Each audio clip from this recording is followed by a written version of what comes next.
Ladies and gentlemen, welcome to Destiny. I'm Death from Above. It's Wednesday. It's in the tower. It's Armsday. I don't know why I said it like that, but it is Armsday in the tower. It's time to take a look at the guns Banshee 44 has brought us. It is early in the morning. My voice is still a little scratchy.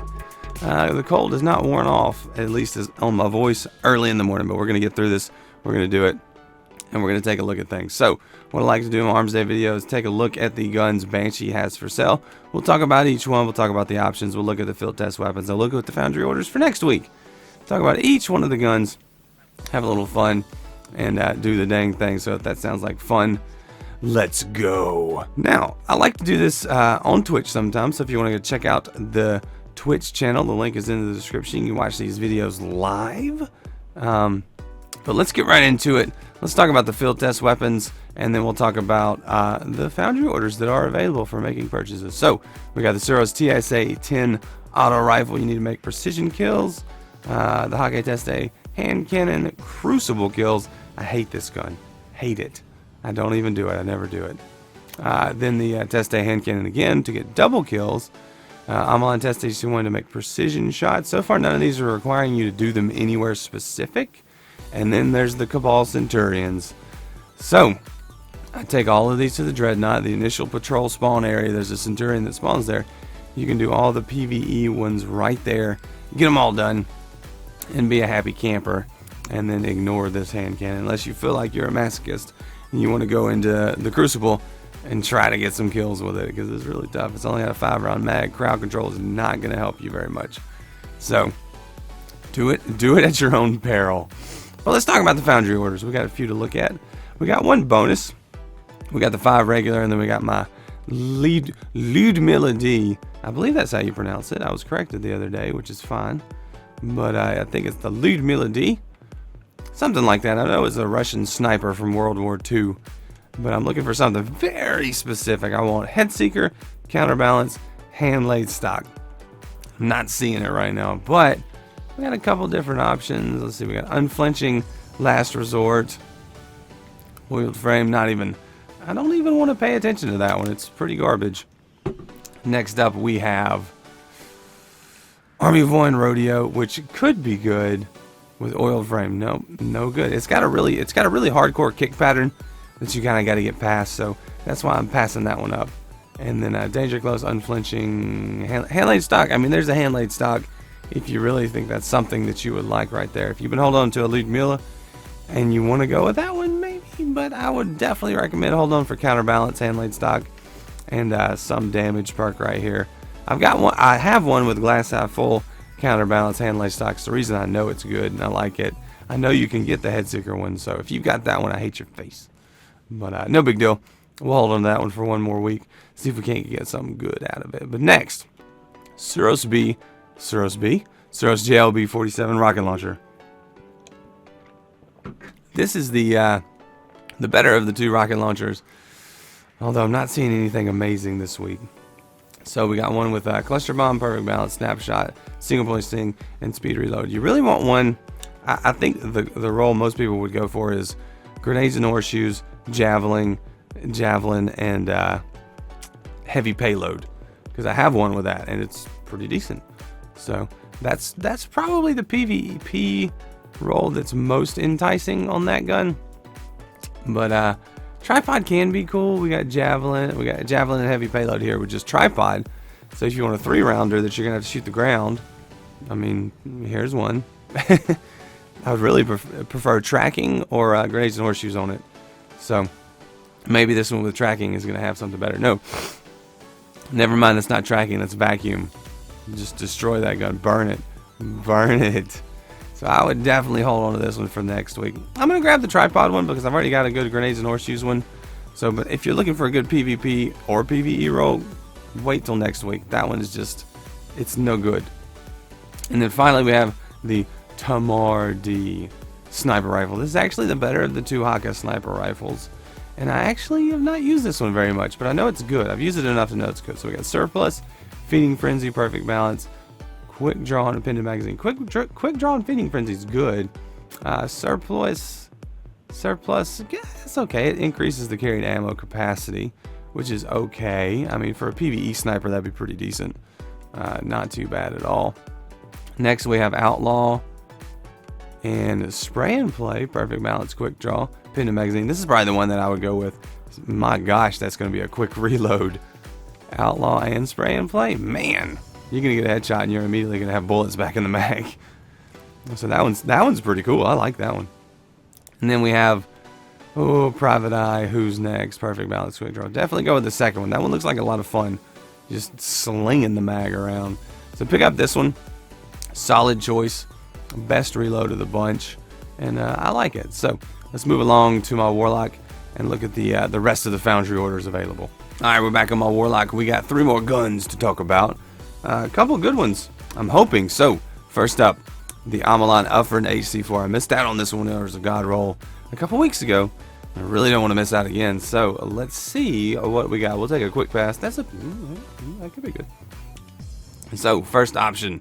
You always want rifle barrel on this one. I really like luck in the chamber. So, something with rifle barrel and luck in the chamber should be really cool. So we got Army 1, Extended Mag, Outlaw, Exhumed, and Rifle Barrel. So if you want an Outlaw, that's, ooh yeah, I'm an Outlaw, baby. That's a pretty good one. Outlaw's going to give you that increased reload. Rifle Barrel's going to give you the range. Army 1 will give you a pretty good PvE roll here if you really want to use this gun in PvE. Solid PvE choice right there. Next, let's look at the luck in the chamber one. No. So we got Icarus, luck in the chamber, lightweight, brace, frame, and exhume. You don't have to have rifled barrel, but it's really preferable because it's going to give you that extra hand cannon range.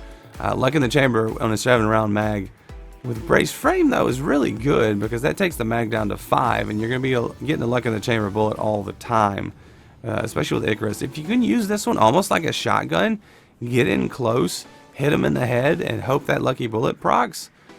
You're going to get a lot of 2-shot kills with that gun if you're close.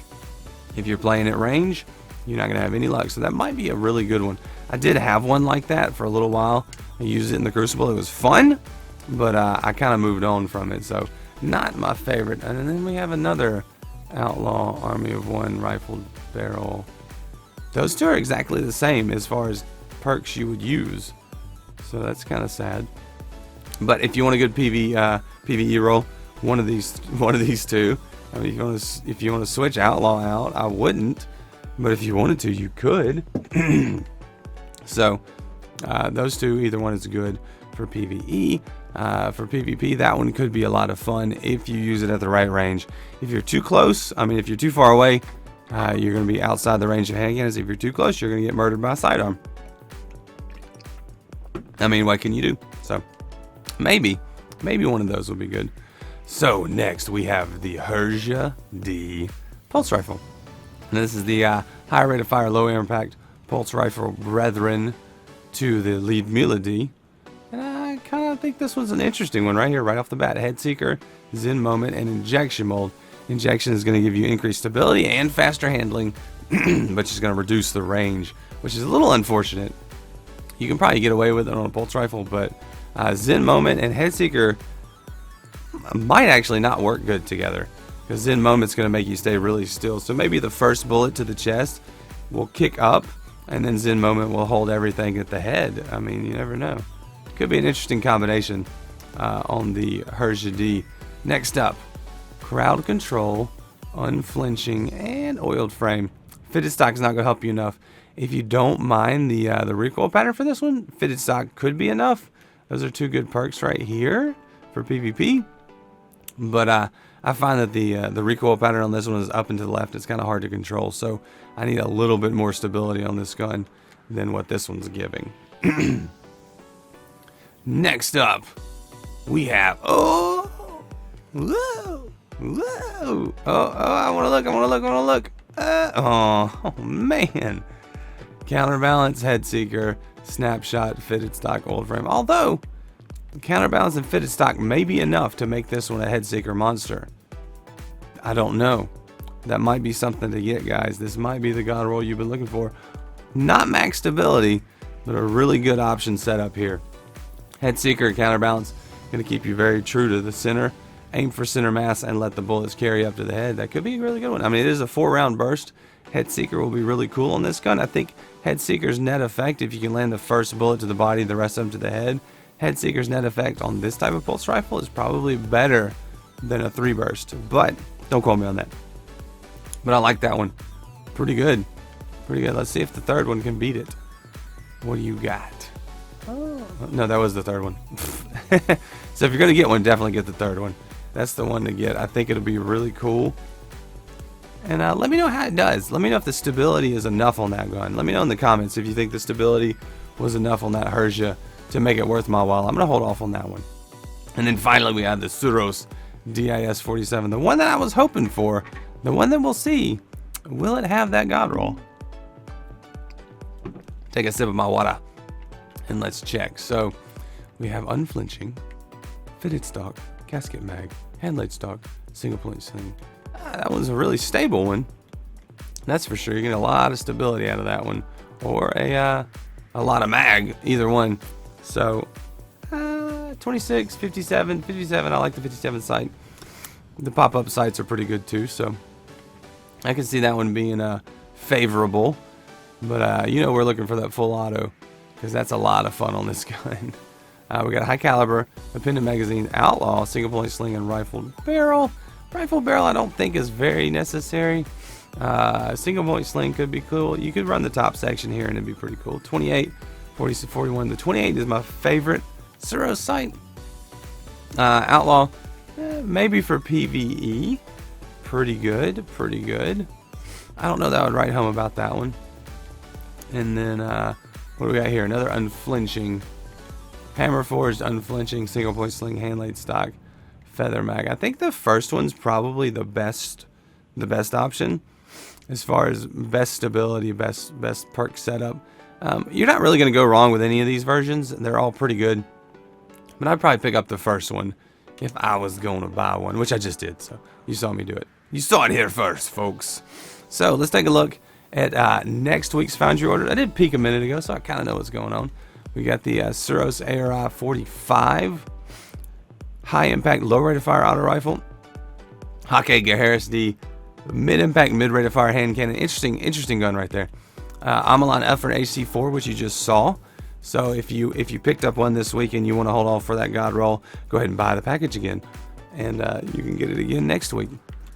The Hakke Herja-D, which we just talked about, mid rate of fire pulse rifle, and the Hakke Tamar-D, which we just talked about, the high impact, low rate of fire pulse rifle. So if I was only going to buy one, and I didn't already have it, I would buy the Uffern.